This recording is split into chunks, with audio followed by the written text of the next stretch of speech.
이구나 먹고 떨어져. 회장님, 몸 실어 왔습니다. 당장 집 내놓으라고.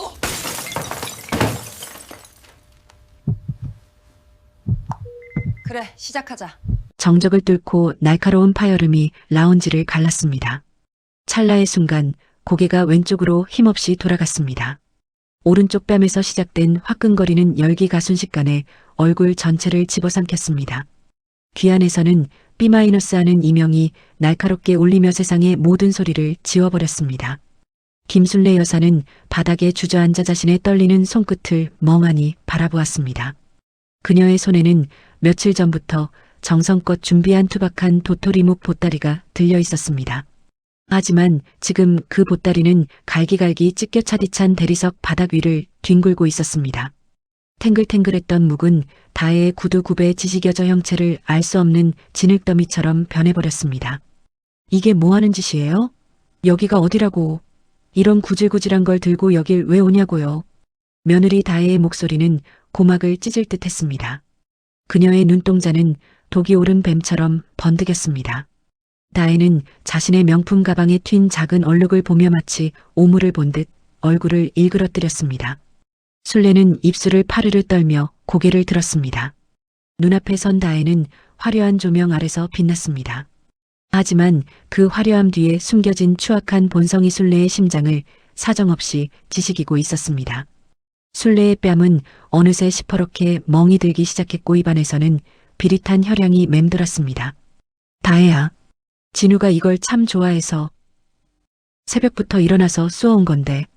순례의 목소리는 갈라진 논바닥처럼 거칠었습니다. 그 말에 다혜는 코웃음을 치며 가방을 열었습니다. 그녀의 하얀 손가락이 가방 안을 뒤적이더니 두툼한 흰색 봉투 세 뭉치를 꺼냈습니다. 돈이 없어서 이러세요? 자, 여기 있어요. 제발 그 지긋지긋한 정성 타령 좀 그만해. 다혜는 수표가 가득 든 봉투를 순례의 얼굴을 향해 거칠게 내던졌습니다. 봉투가 순례의 이마를 때리고 바닥에 떨어지자 하얀 수표들이 눈송이처럼 사방으로 흩어졌습니다. 그것은 돈이 아니라 순례의 30년 세월을 비웃는 차가운 칼날이었습니다. 주변의 상류층 사람들은 눈살을 찌푸리며 이 광경을 흥미진진한 구경거리처럼 쳐다봤습니다. 순례의 등줄기로 식은땀이 한 줄기 흘러내렸습니다. 치욕이라는 감정이 얼음물처럼 몸을 적셨습니다. 그녀는 바닥에 떨어진 수표를 보지 않았습니다. 오직 짓밟힌 도토리묵만을 슬픈 눈으로 응시했습니다. 남대문 시장의 찬바람을 견디며 일궈온 세월, 아들 진우를 위해 참아왔던 그 숱한 모욕들, 그 모든 기억이 한꺼번에 밀려오며 순례의 가슴 속에서 뜨거운 무언가가 울컥했습니다. 순례는 천천히, 아주 천천히 허리를 폈습니다. 굽어있던 그녀의 척추가 꼿꼿하게 세워졌습니다. 그녀의 눈빛에서 방금까지의 나약함이 사라지고 호랑이 같은 서슬퍼런 기운이 서리기 시작했습니다. 그래, 내가 오늘 내 인내심의 끝을 보았구나. 순례의 목소리가 낮고 무겁게 가라앉았습니다. 다혜는 갑자기 변한 시어머니의 기운에 움찔하며 자신도 모르게 한 걸음 뒤로 물러섰습니다. 하지만 이내 다시 턱을 치켜들며 소리쳤습니다. 어디서 눈을 그렇게 떠요? 당장 안 나가요? 순례는 대답 대신 자신의 낡은 버선을 고쳐 신었습니다. 그리고 며느리의 눈을 똑바로 응시했습니다. 그 눈빛은 이조원대 자산가의 권위가 아니라 자식을 위해 지옥도 견딘 어머니의 분노였습니다. 오늘 순례는 결심했습니다. 가장 소중하게 지켜온 어머니라는 이름을 내려놓고 냉혹한 회장의 가면을 다시 쓰기로 말입니다. 바닥에 흩어진 수표 한 장이 순례의 발등 위로 힘없이 내려앉았습니다. 코끝을 스치는 공기가 면도날처럼 날카로웠습니다. 내뱉는 숨결마다 하얀 입김이 안개처럼 피어올라 순례의 시야를 자꾸만 가로막았습니다. 시장통의 새벽은 세상의 잠을 깨우는 소리들로 이미 전쟁터 같은 활기를 띠고 있었습니다. 덜컹거리는 구루마 소리, 상인들의 거친 고함, 그리고 얼어붙은 바닥을 긁는 빗자루 소리들. 순례는 이미 감각이 사라진 지 오래인 손을 커다란 가마솥 옆의 숯불에 잠시 가져다 댔습니다. 손등은 이미 거북이 등껍질처럼 딱딱하게 갈라져 피딱지가 앉았다가 터지기를 반복하고 있었습니다. 찬물에 손을 담글 때마다 심장까지 저릿해지는 날카로운 통증이 전신을 관통했습니다. 어이, 진우 엄마. 여기 국밥 2그릇. 옆집 생선가게 박 씨의 외침이 들려왔습니다. 술래는 무거운 나무 주걱을 다시 움켜쥐었습니다. 가마솥 안에서는 핏물을 뺀 사골들이 서로의 몸을 부딪히며 둔탁한 소리를 냈습니다. 보글보글 끓어오르는 누런 육수에 수증기가 술래의 얼굴을 축축하게 적셨습니다. 그 수증기는 아주 잠깐 온기를 전해주는 듯 했으나 이내 차가운 땀방울로 변해 등줄기를 타고 흘렀습니다. 술래의 등 뒤에는 이제 돌을 겨우 지난 어린 진우가 낡은 포대기에 쌓여 잠들어 있었습니다. 아이의 고른 숨소리가 술래의 등에 닿을 때마다 그녀는 무너져가는 무릎에 다시 힘을 주었습니다. 이 아이만큼은 이 지독한 가난의 대물림 속에 던져두지 않겠다는 것이 그녀의 유일한 기도였습니다. 배고픔보다 무서운 것은 미래가 보이지 않는 절망이었고 추위보다 시린 것은 사람들의 차가운 멸시였습니다. 과부 국밥집이라 그런가 국물 맛이 영. 지나가던 주객들이 내뱉는 무심한 말 한마디가 술래의 가슴에 대모처럼 박히는 날도 있었습니다. 그럴 때마다 술래는 입술을 꽉 깨물었습니다. 입안에서 비릿한 피 냄새가 퍼질 때까지 그녀는 오직 가마솥 안의 육수만을 바라봤습니다. 남들이 한 번 끓일 때 그녀는 3번을 더 끓였고 남들이 잠들 때 그녀는 시장 바닥을 쓸었습니다. 돈 10,000원을 벌기 위해 머리가 땅에 닿도록 굽혔고 상인들의 텃세를 견디며 눈물을 삼켰습니다. 그녀에게 자존심이란 사치에 불과했습니다. 오직 내일의 쌀값과 아들의 약값이 중요했습니다. 술래의 손가락 마디마디는 점점 굵어졌고 고왔던 피부는 시장통의 기름때에 절어갔습니다.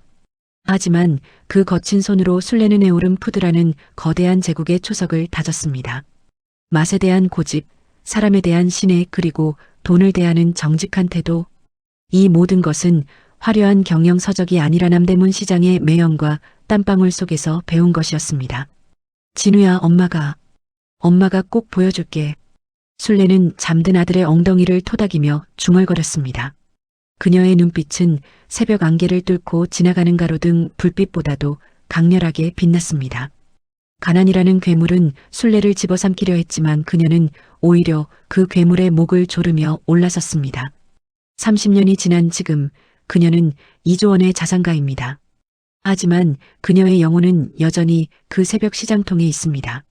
초심을 잃지 않기 위해, 자식에게 독이 되지 않기 위해 그녀는 스스로 낮은 곳을 선택하며 살아왔습니다. 하지만 오늘 호텔 바닥에서 느낀 그 차가운 뺨의 온도는 순례가 잊고 있었던 사자의 본능을 깨웠습니다. 그녀의 손은 다시 떨리기 시작했습니다. 공포가 아니라 억눌러왔던 거대한 분노 때문이었습니다. 남대문 시장의 흙먼지를 뚫고 피어난 그 강인함이 이제 며느리라는 이름의 오만함을 향해 휘몰아칠 준비를 합니다. 나지막한 산비탈을 따라 다닥다닥 붙은 집들 사이로 난생 처음 들어보는 날카로운 엔진 소리가 울렸습니다. 평소 배달 오토바이의 가르랑거리는 소리만 가득하던 좁고 가파른 골목길에 어울리지 않는 소음이었습니다. 술래는 낡은 앞치마에 젖은 손을 닦으며 마당 한 구석에 놓인 평상에 앉아 대문을 바라봤습니다. 잠시 후 번쩍이는 검은색 외제차 한 대가 먼지를 일으키며 대문 앞에 멈춰 섰습니다. 차 문이 열리고 가장 먼저 보인 것은 햇빛을 받아 눈부시게 빛나는 은색 하이힐이었습니다. 또각또각 불규칙한 시멘트 바닥을 신경질적으로 찌르는 구두 굽소리가 술래의 귓가를 자극했습니다. 차에서 내린 여자는 커다란 선글라스로 얼굴을 가린 채 한 손으로 코를 살짝 막으며 주변을 둘러보았습니다. 그녀의 몸에서는 진한 장미 향수 냄새가 났지만 그 향기는 산동 내의 정겨운 흙내음과 섞이지 못하고 공중에서 차갑게 맴돌기만 했습니다. 어머니, 저희 왔어요. 뒤이어 내린 아들 진우의 목소리가 반가웠지만 술래의 시선은 진우 옆에 선 여자에게 고정되었습니다. 여자는 선글라스를 천천히 벗으며 집을 훑었습니다. 그녀의 눈동자는 마치 불량품을 골라내는 검사관처럼 차갑고도 예리하게 빛나고 있었습니다. 담벼락에 핀 노란 민들레도 정성껏 닦아놓은 장독대도 그녀의 눈에는 그저 치워야 할 쓰레기처럼 보이는 듯 했습니다. 여자의 입술 끝이 아주 미세하게 위로 올라갔습니다. 그것은 반가움의 미소가 아니라 명백한 비웃음이었습니다. 처음 뵙겠습니다. 이다혜라고 해요. 다혜의 목소리는 은쟁반에 옥굿을 굴러가듯 고왔지만 순례의 가슴에는 서늘한 얼음 조각처럼 박혔습니다. 순례는 다혜의 손을 잡으려다 멈칫했습니다. 자신의 거칠고 투박한 손마디가 다혜의 뽀얀 살결을 상처 입힐 것만 같았기 때문입니다. 순례는 일부러 정체를 밝히지 않았습니다. 해오름 푸드의 창업주이자 이조원대 자산가라는 사실, 그 화려한 배경이 아니라 인간 김순례라는 사람을 진심으로 대해줄 가족이 간절했기 때문입니다. 어서 오너라.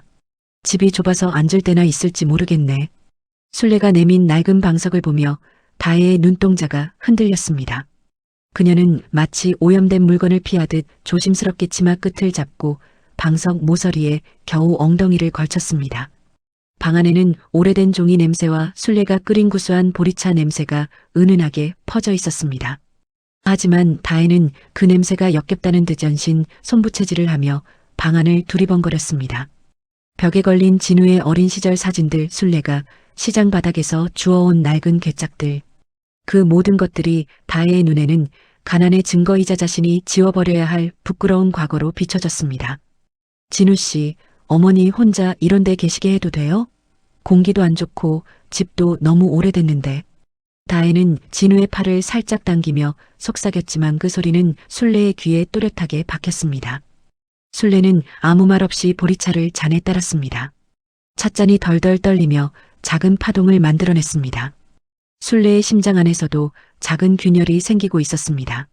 돈을 보고 다가오는 사람은 수없이 보아왔지만 사람 자체를 멸시하는 눈빛은 참으로 오랜만이었습니다. 순례는 결심했습니다. 이 여자가 우리 진우의 짝으로 합당한지 고난이 닥쳤을 때 곁을 지켜줄 사람인지 시험해보기로. 그날 이후 순례는 철저히 가난한 시어머니를 연기했습니다. 구멍난 양말을 꿰매 신고 낡은 버스를 타고 다녔습니다. 자신의 재산은 이미 전문 경영인들에게 맡겨두고 자신은 그저 산동네의 평범한 노인으로 살았습니다. 하지만 다혜는 시간이 갈수록 본색을 드러냈습니다. 처음에 가식적인 미소는 어느덧 사라지고 노골적인 무시와 짜증이 그 자리를 채웠습니다. 명품 백을 선물하는 진우에게 화를 내며 시어머니 앞에서는 돈 아까운 줄 모른다고 핀잔을 줬습니다.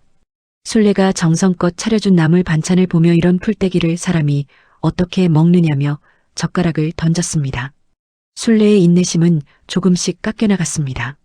손등에 갈라진 살점보다 가슴속 상처가 더 깊어졌습니다. 하지만 순례는 참고 또 참았습니다. 언젠가 다혜가 개가천선하기를 바라는 마음과 아들의 행복을 깨뜨리고 싶지 않은 마음 때문이었습니다. 그러나 다혜의 오만함은 독버섯처럼 자라나 이제는 순례의 영혼마저 짓밟으려 하고 있었습니다. 오늘 호텔에서 맞은 그 뺨은 순례가 5년 동안 쌓아온 인내의 댐을 무너뜨린 마지막 물 한 방울이 되었습니다. 순례의 눈앞에는 여전히 다혜의 비릿한 웃음과 바닥에 지식여진 도토리묵이 아른거립니다. 이제 시험은 끝났습니다. 다혜는 스스로 합격의 기회를 발로 차버렸고 순례는 더 이상 인자한 어머니로 남지 않기로 했습니다. 가장 낮은 곳에서 피어난 꽃이 가장 높은 곳에 가짜 꽃을 꺾으러 갈 시간입니다. 순례의 방안을 채우던 구수한 보리차 냄새가 어느덧 서늘한 복수의 향기로 변해가고 있었습니다. 집안의 공기는 언제부턴가 싸늘한 냉기만이 감돌고 있었습니다. 한여름의 뜨거운 태양 아래서도 순례가 머무는 작은 방만큼은 얼음장 같은 정막이 내려앉았습니다. 다혜는 이제 순례를 사람 취급조차 하지 않았습니다.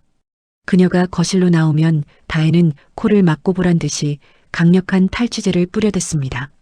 치익 마이너스, 치익 마이너스. 날카로운 분사음이 공기를 가를 때마다 순례의 자존심도 함께 찢겨나갔습니다. 화학적인 향수 냄새가 순례의 코끝을 찔렀고 그것은 마치 당신은 냄새나는 오물이라고 온몸으로 외치는 것 같았습니다. 순례의 호흡은 점점 가빠졌습니다. 가슴 위에 커다란 바위가 놓인 듯 숨을 들이마실 때마다 묵직한 압박감이 느껴졌습니다. 어느 날 오후 순례는 거실 한 구석에서 작은 소동을 목격했습니다. 다혜가 순례가 평생 소중히 간직해온 낡은 나무 괴짝을 마당으로 끌어내고 있었습니다. 얘야, 그게 뭐하는 짓이냐? 순례의 목소리가 떨리며 튀어나왔습니다. 그 괴짝은 시장 바닥에서 번 돈을 모으고 어린 진우의 베네쩌고리를 보관해둔 순례의 인생 그 자체였습니다. 다혜는 대답 대신 괴짝을 바닥에 내던졌습니다. 쿠국 마이너스 하는 둔탁한 소리와 함께 나무 이음새가 벌어지며 먼지가 일었습니다. 다혜의 눈동자는 광기에 가까운 혐오로 가득 찼습니다. 그녀는 손가락 끝으로 괴짝의 먼지를 털어내며 순례를 향해 싸늘하게 뱉었습니다. 어머니, 이런 쓰레기를 왜 안 버리세요? 집안에 곰팡이 냄새가 진동하는 이유가 이거였네요. 다혜는 괴짝 안에 있던 진우의 낡은 옷들을 거칠게 잡아채어 커다란 쓰레기 봉투에 담았습니다. 부스럭 마이너스 부스럭 마이너스. 비닐봉투가 비명을 지를 때마다 순례의 추억도 함께 구겨졌습니다. 순례의 눈가가 파르르 떨렸습니다. 눈동자에는 억울함과 슬픔이 소용돌이쳤고 마른 입술은 수분을 잃어 하얗게 일어났습니다. 순례는 떨리는 손으로 다혜의 팔을 잡으려 했습니다. 하지만 다혜는 마치 벌레가 닿은 듯 질색하며 순례의 손을 거칠게 뿌리쳤습니다.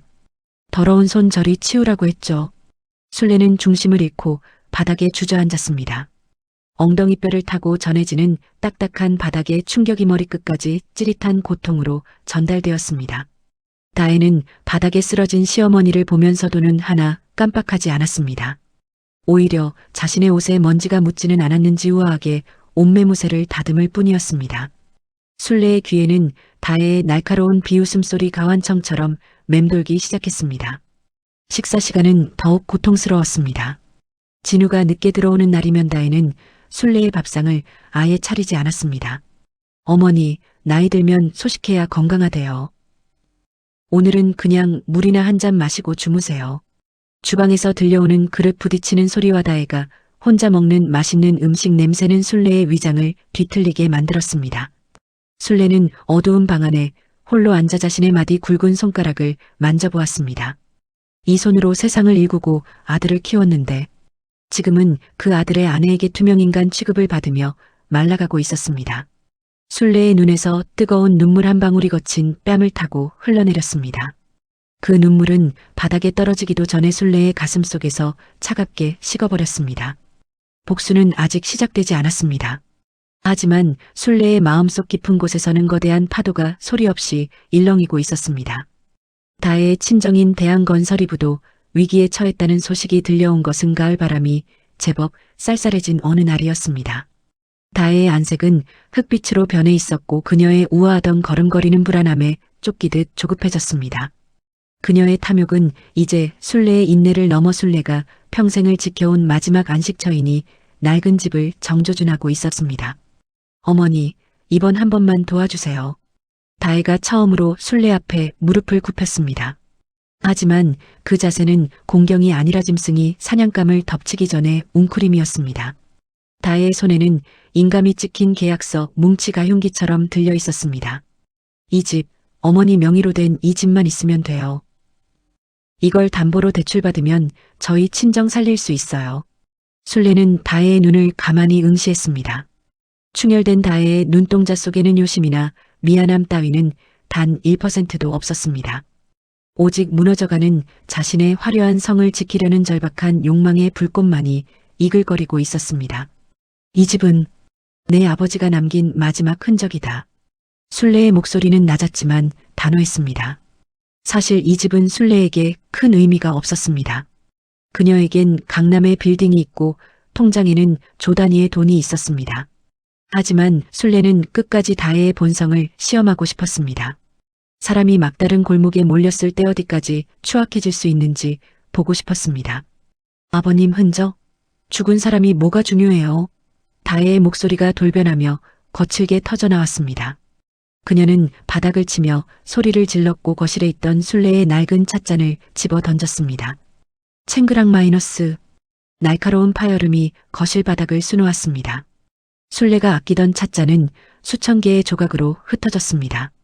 어차피 죽으면 흙으로 돌아갈 노인네가 이 아까운 집을 들고 있으면 뭐 할 건데. 다혜의 입술이 경련하듯 떨렸습니다. 그녀는 순례의 멱살을 잡을 듯이 달려들어 얼굴을 바짝 들이밀었습니다. 그녀의 숨결에서는 지독한 담배 냄새와 비릿한 욕망의 향취가 섞여 뿜어져 나왔습니다. 순례의 심장은 천천히 아주 천천히 뛰었습니다. 공포가 아니라 냉정한 관찰자의 심장이었습니다. 그래, 너는 딱 여기까지구나. 술래는 속으로 깊은 한숨을 내쉬었습니다. 잠시만요. 여러분은 이런 며느리를 본 적 있으신가요? 부모님의 전 재산을 탐내는 다의 행동 여러분이라면 어떻게 하셨을까요? 댓글로 의견을 남겨주세요. 다혜는 술래의 침묵을 긍정으로 오해했는지 서랍을 뒤져 기어이 집문서를 찾아냈습니다. 종이가 바스락거리는 소리가 술래의 귓가에는 장례식의 곡소리처럼 들렸습니다. 다혜는 집문서를 가슴에 품고 미친 사람처럼 낄낄거리며 웃기 시작했습니다. 이제 살았어. 이제 살았다고. 그녀의 웃음소리는 집안의 모든 따스한 공기를 검게 물들이며 퍼져나갔습니다. 술래는 그 뒷모습을 보며 자신의 거친 손을 가만히 쥐었습니다. 손등에 붉어진 푸른 혈관들이 분노로 인해 꿈틀거리기 시작했습니다. 다혜는 아직 모르고 있었습니다. 그녀가 움켜쥔 그 종이 조각이 자신의 파멸을 알리는 초대장이 될 것임을. 술래의 입가에 아주 희미하고도 차가운 미소가 번졌습니다.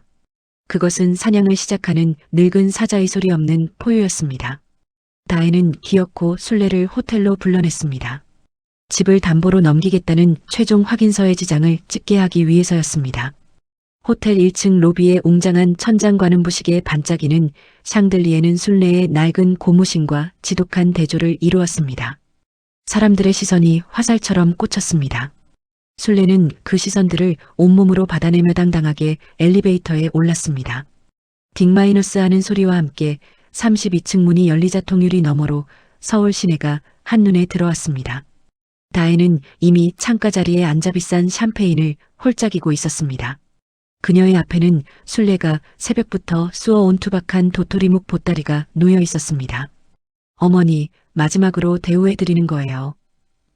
여기 스테이크 한 접시가 어머니 한 달 생활비인 건 아시죠? 다혜의 비아냥거림은 음악 소리에 묻혀 더욱 날카롭게 술래의 신경을 긁었습니다. 다혜는 가방에서 서류를 꺼내 테이블에 탁 던졌습니다. 자, 여기 지장 찍으세요. 그럼 이 도토리묵인가 뭔가도 드셔드릴게. 술래는 서류를 보지 않았습니다. 오직 다혜의 탐욕스러운 눈동자만을 바라봤습니다. 다혜야, 이 집이 없으면 나는 어디로 가느냐?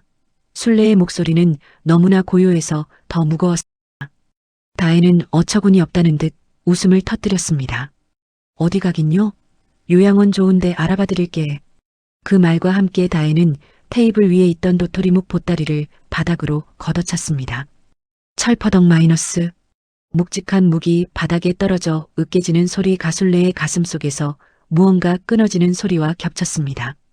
술래가 떨리는 손으로 묵을 주우려 하자 다혜는 벌떡 일어나 술래의 뺨을 향해 손을 번쩍 치켜들었습니다. 짱 마이너스. 프롤로그에서 들렸던 그 찢어지는 파열음이 다시 한번 스카이 라운지를 가득 채웠습니다. 술래의 고개가 돌아갔고 눈앞에 노란 불꽃이 튀었습니다. 뺨은 타들어가는 듯 뜨거웠고 심장은 얼음 송곳으로 찔린 듯 차가웠습니다. 어디서 지저분한 손으로 바닥을 훑어. 창피하게. 당신 같은 노인네는 이런 데 올 자격도 없어. 다혜는 분을 못 이겨 가방에 있던 수표 뭉치를 술래의 얼굴에 사정없이 뿌렸습니다. 종이 조각들이 뺨을 스치고 지날 때마다 술래의 인내심도 조각조각 부서졌습니다. 바닥에 흩어진 만원권 지폐들 위로 다혜의 침 뱉는 소리가 들렸습니다. 술래는 천천히, 아주 천천히 고개를 들었습니다. 그녀의 눈에는 이제 눈물도 슬픔도 없었습니다. 오직 서늘하다 못해 파랗게 질린 분노의 안광만이 번뜩였습니다. 술래는 바닥에 떨어진 수표 한 장을 짓밟고 일어섰습니다. 굽어있던 등은 대나무처럼 곧게 펴졌습니다. 다혜야, 내가 방금 내 무덤을 직접 팠구나. 술래의 목소리는 더 이상 노인의 가냘픈 떨림이 아니었습니다. 수천 명의 사원을 호령하던 회장의 묵직한 위엄이었습니다. 다혜는 순간 등줄기에 소름이 돋는 것을 느꼈습니다. 눈앞의 노인이 갑자기 거대한 산처럼 느껴졌기 때문입니다. 하지만 다혜는 그 공포를 애써 부정하며 소리쳤습니다. 뭐라는 거야? 노망 났어? 당장 안 나가. 술래는 말없이 품속에서 개인용 휴대전화를 꺼냈습니다. 한 번도 다혜 앞에서는 꺼내지 않았던 최신형 보안폰이었습니다. 술래가 단축번호 1번을 누르자단 1초의 망설임도 없이 중후한 남성의 목소리가 들려왔습니다. 예, 회장님. 대기 중입니다. 술래는 다혜를 똑바로 쳐다보며 명령했습니다. 대한건설에 들어간 모든 자금 회수해. 그리고 지금 당장 호텔 보안팀 올려보내. 쓰레기 하나 치워야겠다. 다혜의 눈동자가 갈피를 못 잡고 흔들렸습니다. 그녀의 손에 들려있던 샴페인 잔이 바닥으로 떨어져 박살이 났습니다. 거대한 통유리 너머로 붉은 노을잎이처럼 번지며 대회의실을 적셨습니다. 수천만 원짜리 육중한 오크 테이블 주위로 검은 정장을 입은 이사들이 바짝 긴장한 채 일렬로 서 있었습니다. 방 안의 온도는 급격히 내려갔고 사람들의 숨소리조차 들리지 않는 지독한 정적이 흐르고 있었습니다. 그때 육중한 문이 열리며 한 노인이 안으로 걸어 들어왔습니다. 뺨은 벌겋게 부풀어 올라 있었고 여기저기에는 음식물 자국까지 식혀진 도토리묵 흔적이 역력했습니다. 하지만 노인의 발걸음은 대리석 바닥을 울릴 만큼 단단했고 그녀가 내뿜는 기운은 방 안을 압도했습니다. 술래는 가장 높은 상석인 회장석으로 향했습니다. 이사들은 일제히 허리를 90도로 꺾으며 깊은 경의를 표했습니다. 회장님 오셨습니까? 비서실장의 묵직한 목소리가 울려 퍼졌고 술래는 말없이 그 자리에 앉았습니다. 낡은 버선을 신은 발이 고급 카펫 위에 놓였습니다. 잠시 후 문 밖에서 소란스러운 소리가 들렸습니다. 이거 나. 내가 누군지 알아? 우리 남편이 여기 팀장이야. 보안 요원들에게 양팔을 붙잡힌 다혜 가사색이 된 채 대회의실로 끌려 들어왔습니다. 다혜는 헝클어진 머리칼을 쓸어올리며 이사들을 향해 악을 질렀습니다. 당신들 미쳤어? 우리 아빠가 대한건설 회장이야. 당장 이거 놓으라고. 하지만 다혜의 외침은 허공으로 흩어졌습니다. 그녀의 시선이 회장석에 앉은 노인에게 닿는 순간 다혜의 세상은 멈춰버렸습니다. 어머니? 당신이 왜 거기? 다혜의 눈동자가 갈피를 못 잡고 떨렸습니다. 그녀의 눈앞에 앉은 사람은 자신이 뺨을 때리고 돈을 던졌던 그 가난한 노인이 아니었습니다. 해오름 푸드의 창립자이자 업계의 거물인 김순례 회장이었습니다. 술래는 책상 위에 놓인 다혜의 사진이 박힌 사원증을 손가락 끝으로 툭 쳤습니다. 탁 마이너스. 사원증이 바닥으로 떨어지는 소리가 다혜의 심장을 사정없이 때렸습니다. 다혜야, 이곳이 내가 그토록 오고 싶어 하던 해오름 푸드다. 술래의 목소리는 낮고 서늘했습니다. 방 안의 공기가 얼음물처럼 차가워졌습니다. 다혜의 다리가 후들거리기 시작했습니다. 그녀는 비로소 자신이 건드린 것이 거대한 산이었다는 것을 깨달았습니다. 다혜의 안색은 종이장처럼 하얗게 질렸고 입술은 수분을 잃어 바싹 말라붙었습니다. 술래는 천천히 자리에서 일어나 다혜의 앞으로 걸어갔습니다. 술래의 발소리가 날카로운 칼날처럼 다혜의 고막을 찔렀습니다.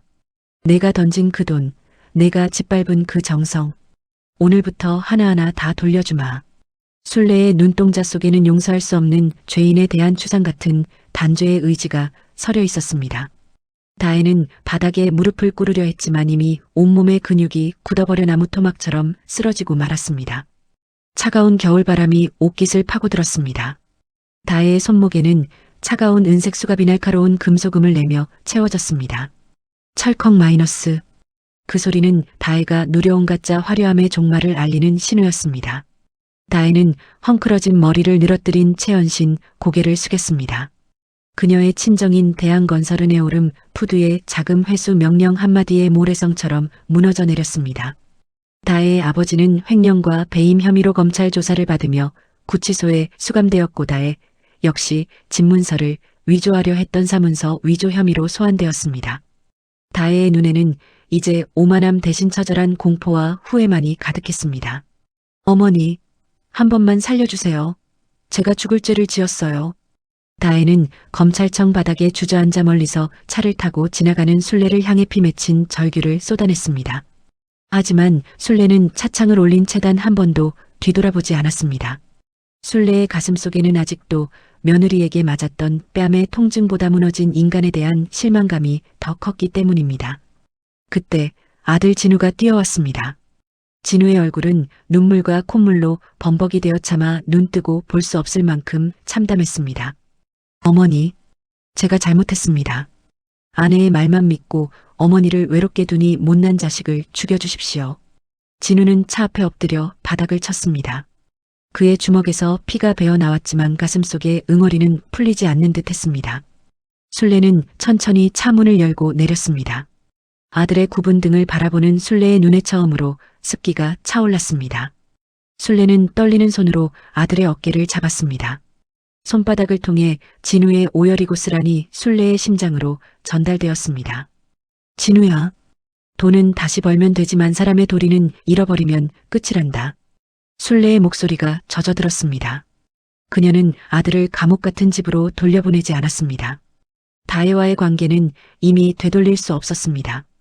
다혜는 자신이 뿌린 악행의 씨앗을 고스란히 거두며 법의 심판대로 끌려갔습니다. 화려한 명품 가방 대신 차디찬 쇠창살이 그녀의 곁을 지키게 되었습니다. 순례는 다혜가 던졌던 그 수표 뭉치들을 모두 불태워버렸습니다.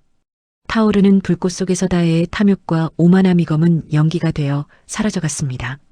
순례는 깊은 한숨을 내쉬며 하늘을 올려다보았습니다. 복수는 끝났지만 가슴 한구석은 시린 겨울바람처럼 텅 비어있는 것만 같았습니다. 새벽 안개가 자욱하게 깔린 시장 골목의 구수한 고기 삶는 냄새가 퍼져나갔습니다. 보글보글 마이너스, 보글보글 마이너스. 가마솥 안에서 국물이 끓어오르는 소리 가시장통의 아침을 깨우고 있었습니다. 낡은 앞치마를 두른 노인이 커다란 나무 주걱으로 솥을 젓고 있었습니다. 그녀의 손등은 여전히 거칠고 투박했지만 그 어느 때보다 평온해 보였습니다. 김순례 여사는 해오름 푸드의 경영권을 전문 경영인과 공익재단에 넘겼습니다. 그녀가 평생 모은 2조 원의 자산 중대 부분은 소외된 이웃과 홀로 사는 노인들을 위해 기부되었습니다. 회장님, 이제 그만 쉬셔도 되는데. 옆집 상인이 농담처럼 말을 건넸습니다. 순례는 인자한 미소를 지으며 대답했습니다. 쉬긴 뭘 쉬어. 여기가 내 자리인걸. 순례는 다시 국밥집 아줌마로 돌아왔습니다. 화려한 호텔의 스카이라운지 보다김이 모락모락 나는 이 작은 가게가 그녀에게는 가장 편안한 안식처였습니다. 가게 한구석에는 아들 진우가 서투른 솜씨로 물을 썰고 있었습니다. 진우는 모든 명예와 직함을 내려놓고 어머니의 곁에서 처음부터 인생을 배우기로 결심했습니다. 상마이너스 상마이너스. 칼이 도마에 부딪히는 소리가 마치 반성문의 행간처럼 리드미컬하게 들렸습니다. 어머니, 국물 맛이 딱 좋아요. 진우가 이마에 땀을 닦으며 웃었습니다. 순례는 아들의 웃음 뒤에 숨겨진 성숙함을 보았습니다. 가장 큰 복수는 파멸이 아니라 잃어버린 가족의 진심을 찾는 것임을 그녀는 비로소 깨달았습니다. 가게 문이 열리고 첫 손님이 들어왔습니다. 새벽 일을 마치고 온 낡은 작업복 차림 위안경 미화원들이었습니다. 순례는 그들에게 꾹꾹 눌러 담은 고기 국밥 2그릇을 내놓았습니다. 많이들 드시게. 오늘 하루도 힘내야지. 김이 서린 안경 너머로 순례의 눈동자가 따스하게 빛났습니다. 그녀는 더 이상 2조 원의 회장이 아니었지만 세상에서 가장 부유한 사람이었습니다. 자신을 멸시하던 며느리는 사라졌고 자신을 존경하는 이웃들과 함께 땀 흘리는 아들이 곁에 있었습니다. 인간의 존엄은 명품 가방에서 나오는 것이 아니라 남을 대하는 따뜻한 국밥 한 그릇이 온도에서 나온다는 진리. 순례는 오늘도 그 진리를 가마솥 가득 끓여내고 있습니다. 시장의 소음은 이제 그녀에게 가장 아름다운 오케스트라 연주곡이 되었습니다. 순례의 굽은 등이 아침 햇살을 받아 눈부시게 빛났습니다. 여러분, 오늘 김순례 여사님의 이야기를 보며 어떤 생각이 드셨나요? 돈보다 소중한 것은 사람의 도리이며 진정한 분은 나눌 때 완성된다는 것을 다시 한번 느끼게 되는 사연이었습니다. 탐욕으로 눈이 멀어 소중한 인연을 짓밟았던 며느리. 그녀의 몰락은 우리에게 큰 경종을 울립니다. 오늘 이야기가 가슴에 와닿으셨다면 구독과 좋아요를 눌러주세요. 여러분의 응원이 더 좋은 이야기를 만드는 힘이 됩니다.